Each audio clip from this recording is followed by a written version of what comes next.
اور اس پہلو سے اللہ تمہیں مہلت بھی بہت دے رہا ہے اور وہ دے چکا ہے، مگر تمہارے پکڑنے کے دن آئیں گے اور لازماً آئیں گے۔ یہ وہ تقدیر ہے جسے تم ٹال نہیں سکتے۔ میں آج اس جمعے میں اعلان کرتا ہوں کہ لازماً تم پر ذلتوں کی مار پڑنے والی ہے۔ اس تقدیر کو بدل کے دکھاؤ، تب میں اس بات کو قابل قبول سمجھوں گا کہ تم سے مزید گفتگو کی جائے کسی بات پر۔ اب یہ سلسلے گفتگو کٹ چکے ہیں۔ ان سب بے حیائیوں پر تم قائم ہو جن سے روکنے کے لیے تمہاری منتیں کی، تمہیں سمجھایا کہ بس کرو، کافی ہو گئی ہے، اپنے ساتھ ساری قوم کو تو برباد نہ کرو۔ اب وہ آوازیں اٹھ رہی ہیں جگہ جگہ سے کہ ملک ختم ہو گیا، ملک تباہ ہو گیا۔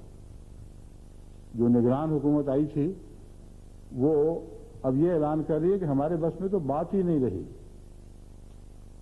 احتساب کیسا، ہم تو کچھ بھی نہیں کر سکتے۔ ساری قوم کا یہ حال ہے، اور ان کو یہ کہا جا رہا ہے کہ انہوں نے ملک کی بے عزتی کر دی ہے، کہہ دیا ہے کہ سارے بددیانت ہیں۔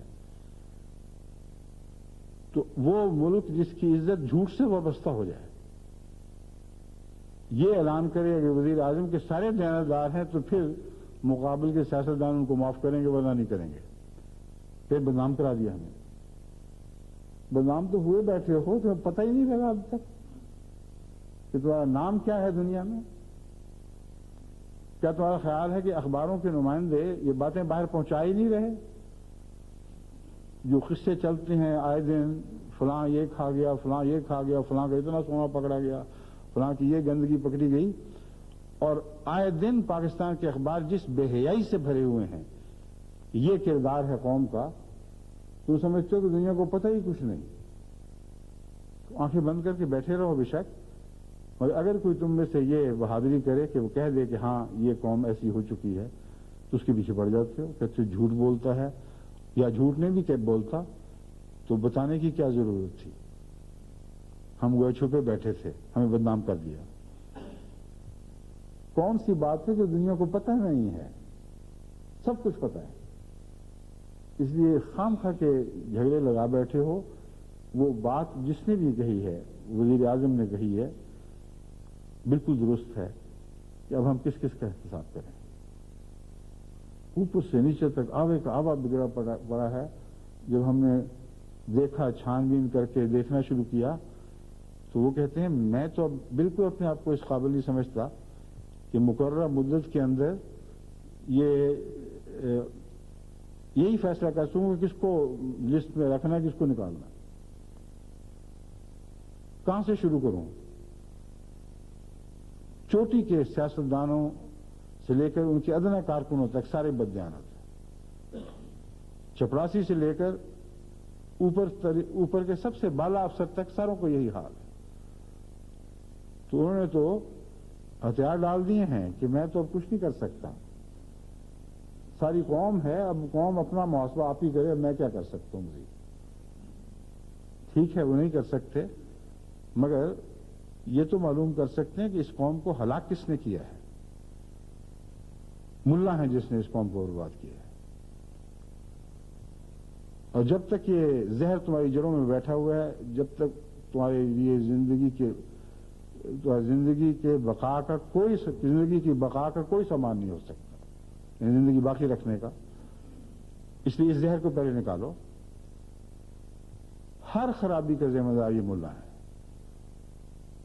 اور یہ چڑھا ہوا ہے اس بنا پر کہ احمدیوں کے خلاف جو کچھ یہ کہے تم اسے سینے سے لگائے رکھتے ہو، اور اتنا ڈرا دیا ہے تمہیں کہ اگر احمدیت کے حق میں کوئی سچی بات تم کہو تو یہ تمہاری جان کھا جائے گا۔ اور اسی خوف کی وجہ سے ان کو رفعت مل رہی ہے، عظمت مل رہی ہے، جیسی بھی وہ رفعت اور عظمت ہو سکتی ہے۔ دراصل ذلت اور نکبت کا دوسرا نام ہے جو ان کی رفعتیں اور ان کی عظمتیں ہیں، اس سے زیادہ اس کی کوئی حیثیت نہیں۔ جو خدا کی نظر میں یہ رفعت میں ذلت اور نکبت ہے، اس کے سوا کچھ بھی نہیں۔ اس ملا کی جان توڑنی ہے تو اس سے احمدیت کو لقمہ چھین لو، پھر دیکھو اس کی کیا حیثیت باقی رہ جاتی ہے۔ اس کے سوا اس کی کوئی بھی حیثیت نہیں۔ سارے پاکستان میں ایک گلی کی اصلاح کرنے کے قابل نہیں ہے۔ ہر موڑ پہ مسجدیں دکھائی دیں گی مگر مسجد کا ساتھی بھی دیانتدار نہیں بنا سکے. تو وزیر اعظم صاحب جب یہ اعلان کرتے ہیں کہ ساری قوم بددیانت ہو گئی ہے تو ملا کے گریبان پہ کیوں نہیں ہاتھ ڈالتے؟ تم کیا کر رہے ہو بیٹھے ہوئے؟ تمہیں جو قیامت مچا رکھی ہے کہ ہم اسلام کی حفاظت میں جانیں دے دیں گے، اس عصمت رسالت کے لیے ہم سب کچھ قربان کر دیں گے، تو اسلام تو ذبح کر بیٹھے ہو. کس گلی میں تمہارا اسلام دکھائی دے رہا ہے؟ ساری قوم بددیانت ہے، تم اور بھی کھا کھا کے موٹے ہوئے چلے جا رہے ہو، اور یہ تمہارے اسلام کی محبت ہے. اسلام کا پیچھا چھوڑو اور ملک کا پیچھا چھوڑو.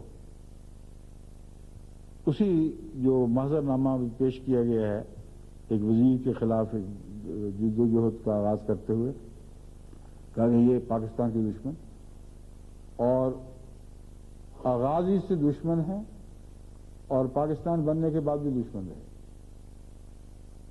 یہ وہ لوگ ہیں جنہوں نے جو پاکستان کو پلیدستان لکھا کرتے تھے، اور جب تک ان کا دخل نہیں ہوا پاکستان پاکستان ہی رہا ہے. اب پلیدستان بنا ہے تو جو بدنامی کا موجب ہے اس کو پکڑتے نہیں، اور جو حق کا اقرار کرتا ہے اس کے خلاف بول اٹھتے ہو. وہ لوگ جو الزام لگا رہے ہیں وزیر اعظم پر، وہ یہ کیوں نہیں دیکھتے کہ پلیدستان بنا دیا گیا ہے اور اس مولوی نے پلیدستان بنایا ہے جو قائد اعظم کے خلاف، پاکستان کے خلاف جد و جہد میں صف اول پہ تھا.